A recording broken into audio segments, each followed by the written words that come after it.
starting point for this question is the idea that f of a has to equal g of a. Now, f of x is just a function, and g of x is another function.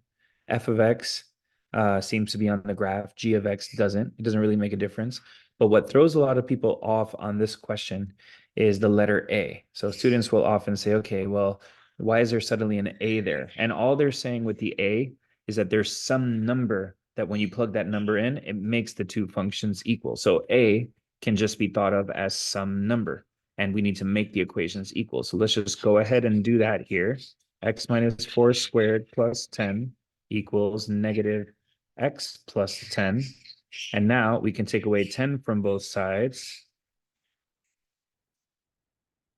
And we can multiply by negative 2 just to get that x minus 4 squared all by itself. And we'll have x minus 4 squared equals 2x.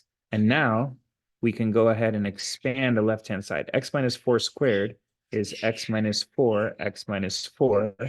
And we can do FOIL there. We can do first times first, which is x squared, outer times outer, which is negative 4x, inner times inner, which is negative 4x, and last times last, which is 16, equals 2x. We can combine some like terms. X squared minus 8x plus 16 equals 2x.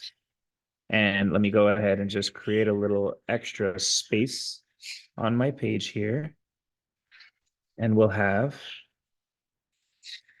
the opportunity to take away 2x from both sides. When we do that, we'll have x squared minus 10x plus 16 equals 0.